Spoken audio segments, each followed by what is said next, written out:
Hi, I'm DangerLander1K here on Twitch.tv. We have the DangerLander on YouTube. These are my first 10 tips for playing on veteran based upon lots of dying, beating the campaign on recruit, and wow, deja vu, and getting into veteran all morning over the last 8 hours or so.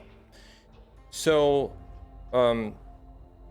I'm sorry, there's no editing here. I wish I had more time. It would be a fun video to show. I'm certainly gonna provide some match highlights that you can watch separately. But let's just cut to the chase, man. I'm just a guy playing video games, and I just want to share with you what I've learned so far. So tip number one: if you're getting frustrated, and you have for the sake of the challenge, rush through the difficulty levels. You jump right into veteran because you have experience with Left 4 Dead, or you jump right into veteran or like Nightmare because you thought it might be fun, and you're having a hard time. The cards that you get from the supply lines can be very helpful. I mean, very helpful. So you can farm recruit for that. In fact, if you can just push through the entire campaign on recruit, I guarantee you'll have enough cards to make 3 to 4 different decks by the time you're done. And that really fuels your strategy, and that fuels your hope, that fuels your experimentation, and that will make even failed veteran runs more fun because you're trying different things based on what you've unlocked. Certainly, if you decide you want to farm recruit a little bit longer, it does get easier, and the rewards come in. The only thing is that once you've unlocked veteran, you're getting the supply points at the base rate.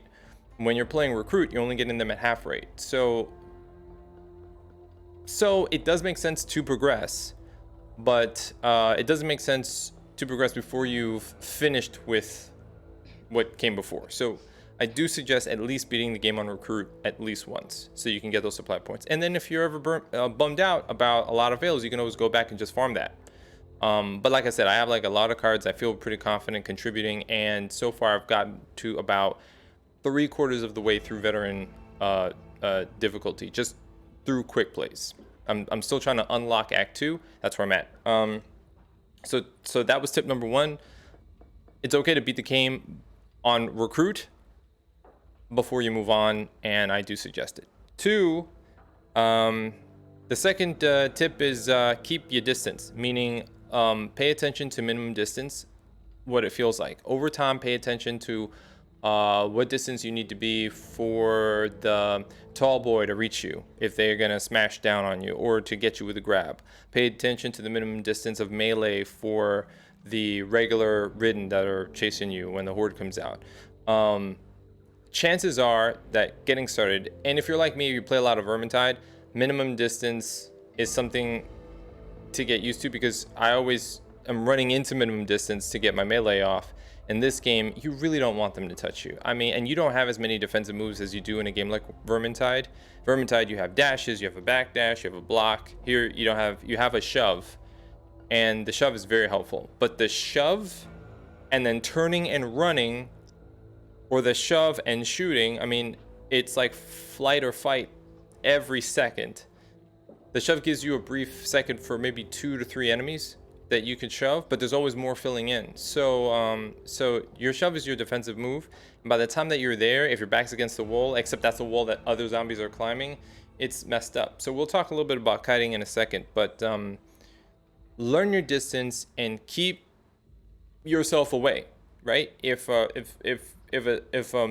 mutated is coming around the corner, right, just, and you know it, just run, mark it. 11 tips does dawn on me. I'll get back to that. Mark the target and then run. Give yourself some distance. Okay. You don't want to know that it's there, not mark it, people don't know where it is, and then it comes around the corner and snatches somebody, right? At least they'll see the big red skull, and then they'll know that that's not a corner they want to be at. Anyway, keep your distance. Number 3 is kiting and funneling. I don't know too many strats about staying alive, and I've died often. So I'm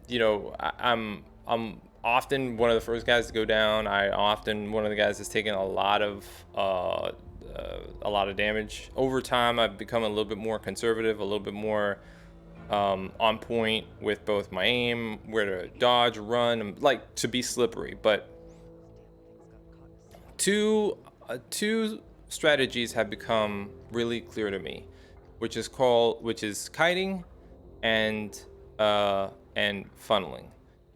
Kiting falls into kind of like two subcategories: big open areas where you go from corner to corner, doing that rotation of like shove, run, shove, shoot, shove, run, shove, shoot. Or in the case of melee, it's like shove, melee, melee, run. It depends on how strong your stamina is. But anyway, in a big wide area, you need the space and you need to stay moving because they're coming. If it's a horde in a big wide space, they're coming from every direction. There's no wall that's safe. There's no defensible area. They're coming from every direction, and at some point, they or the specials, the zombies are going to do chip damage. The specials are going to get you. Your only hope is to run in a way that constantly keeps putting things between you and the enemy. In a more confined space, if it's, let's say, you and just one mutated that you're trying to evade, you can try to use a car, unless it's a boss, because they'll just go over the car and get you. So you might have to use 3 cars. But there are a lot of enemies that will just try to get you around one corner or the other. If it's high like a bus, they might just keep going around in circles. So there's kiting around something small, and then there's kiting around the entire map. And you may have to do that even if you see people going down, because once the enemies are on you, that might give your companion an opportunity to res or something, and then kiting, big and small, and then there's funneling. Okay, funneling is like you're looking down a stairwell or you're looking at a hallway with a door at the end. You just cleared the building, so chances are that if something's going to come from behind, it's not going to be right away because it would be too far of a spawn point, right? But in front of you, there's stuff coming through. This is good unless it's like a mutated, so you might have to backpedal more. But one of the key things that has worked for eliminating hordes and some smaller special enemies is having anyone who is equipped with a bunch of melee cards, basically build up as melee. You put them just on the inside of the door so that they can hack down enemies as they come in. And if they have the right cards, even with an axe, they can make quick work of like tall boys that are storming through. Is really great. So, and then you could just shoot anything that's like that gets past them, and that has been a winning strategy for me on multiple occasions. So funneling can be huge if you have someone melee that's at the door that's just hacking away as they come in.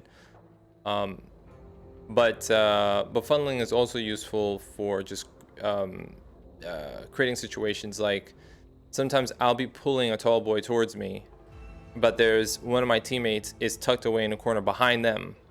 So they'll come to me and then they get shot in the back or in the weak spot. Then they turn around and I shoot them in the weak spot.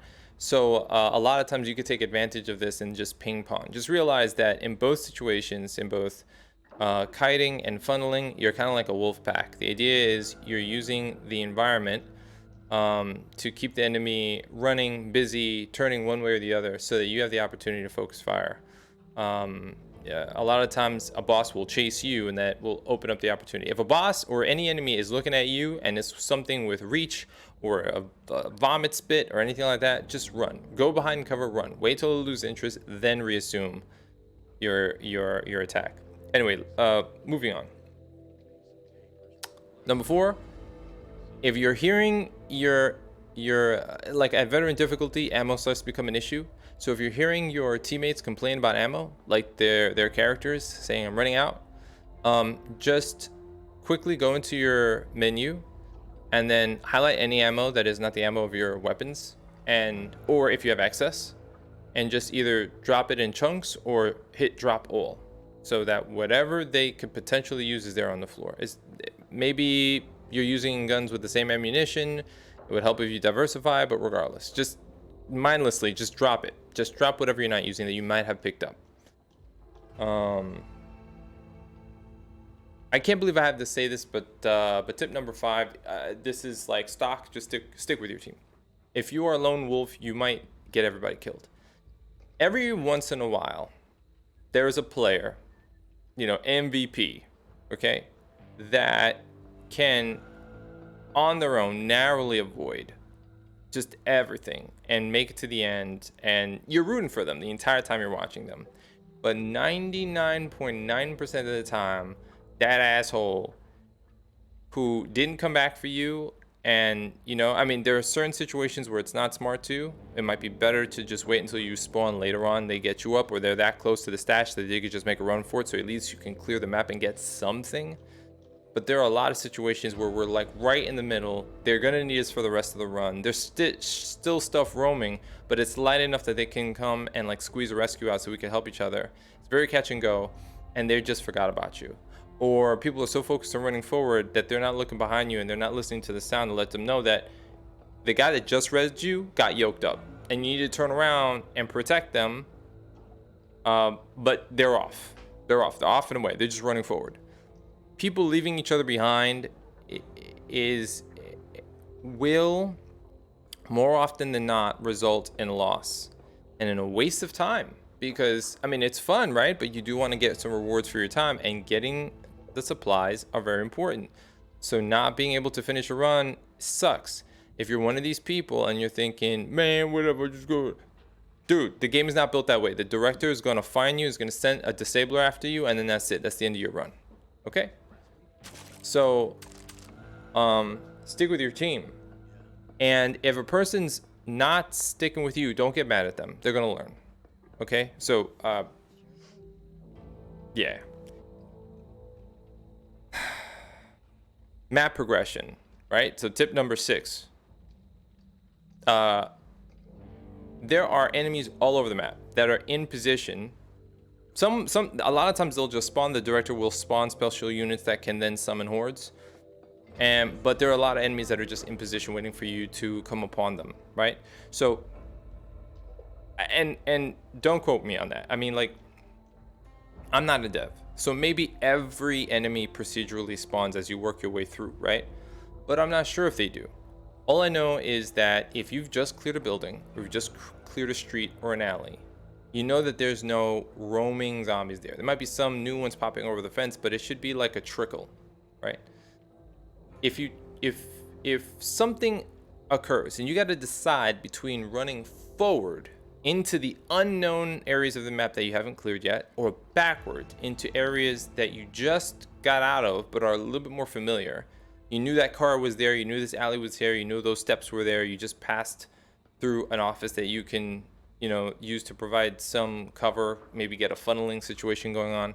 I've had situations where a problem will happen, something will spawn, a horde will come or whatever, and everybody, instead of retreating a little bit to get some space and to put the enemies in front of us, some of them will, without knowing what's going on, just immediately charge forward to the next area, into the unknown where there's more stuff waiting, splitting the team and getting everybody murked real quick. So there might be an instinct to say, I'm gonna run forward into the unknown. No one knows. You haven't cleared it out. You haven't sweep the map. There's no coordination, right? You're just running forward, and there's shit waiting for you.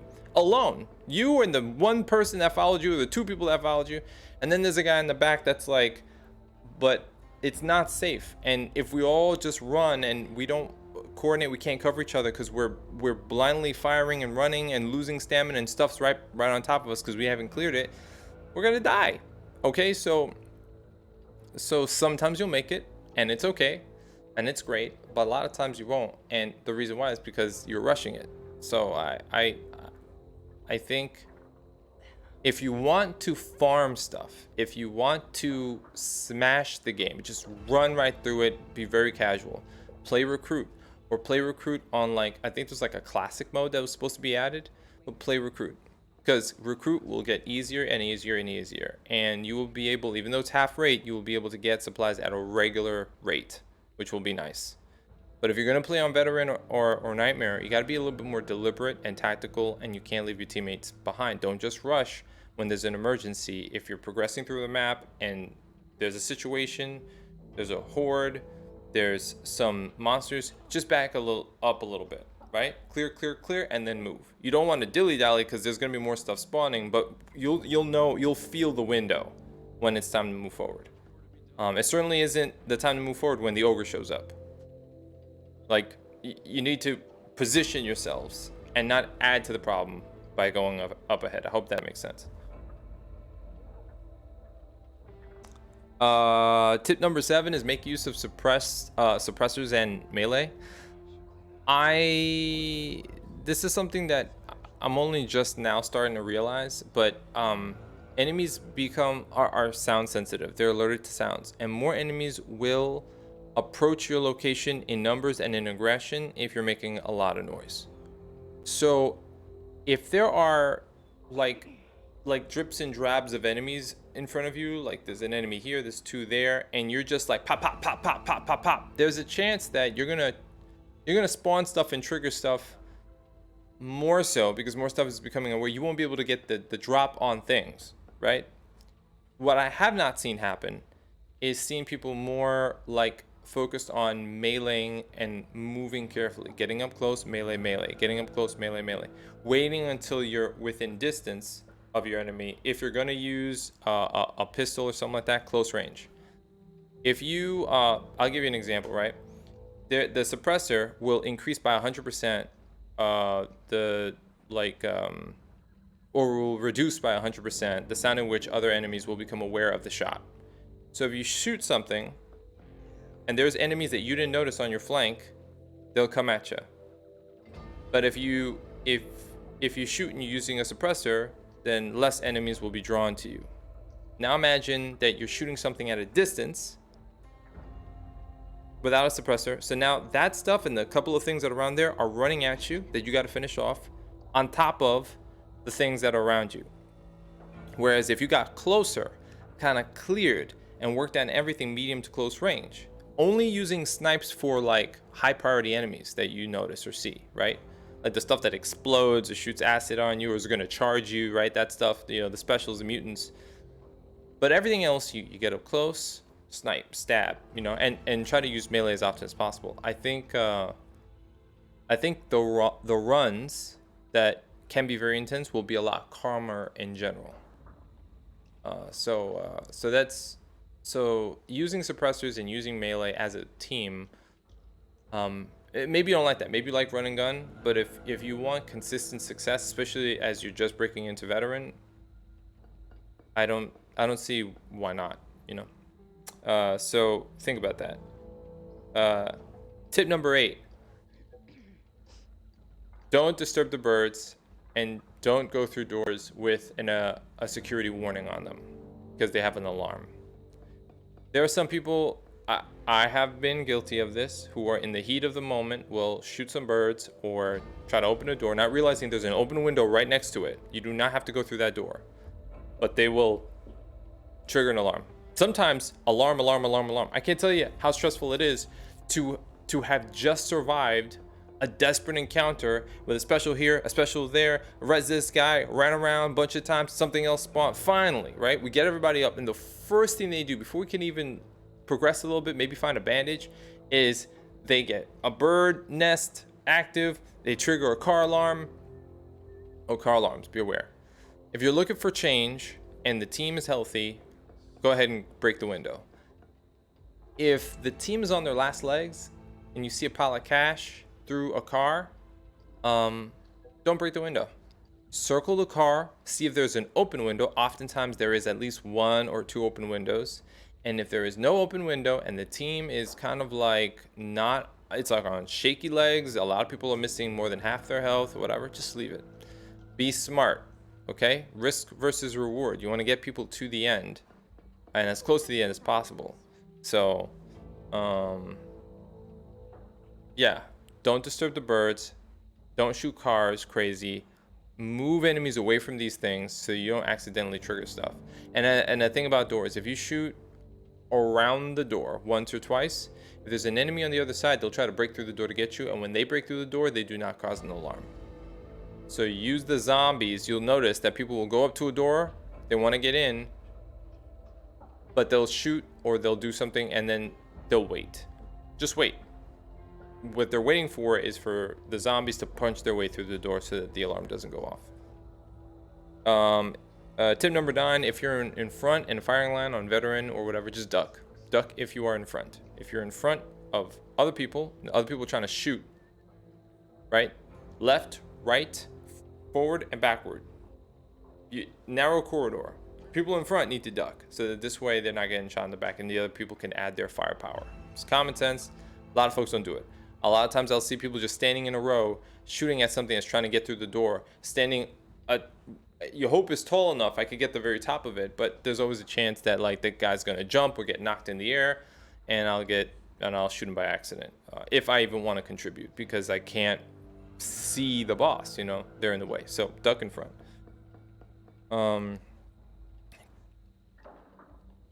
Tip number 10 is cover flanks. If you're running and shooting on your way towards an objective or kiting or anything like that, and you see somebody in front, if they got the front, they're going to address whatever threats are ahead of you, right? One thing they will not see is the zombie that is running to them from the left, the right, or just the rear next to you. Okay? Cover them, because that'll make them more effective, and that will prevent them from getting like chip damage on their health, right? Which will ultimately affect you if they go down and they can't help you when you're in trouble. Everybody can't be in the front at once. If you hit a bottleneck and you're shooting stuff that's on the end and you can't see, turn around and look. Cover the rear, cover the flank. Make sure, because stuff is going to be spawning. Take a look. Okay? Can't tell you how many times I have people all around me and I'm fighting to save everybody, and something got me.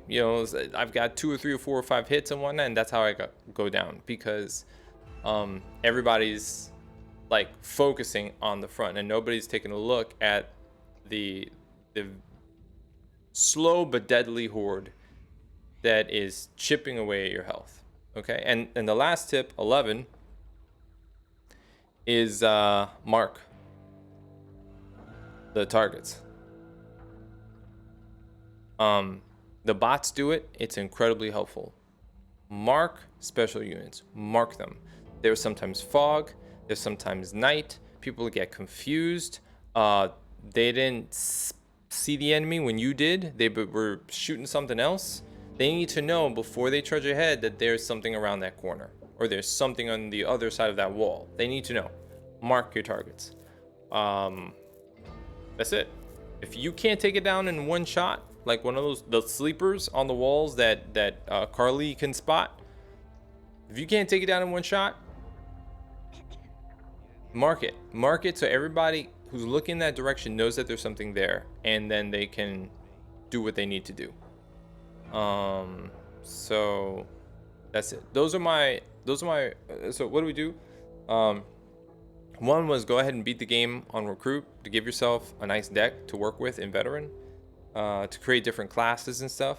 2, learn your minimum distance from melee so that you can constantly keep yourself on the move, and that will help you strategize how much stamina you need to bring so you can kite effectively.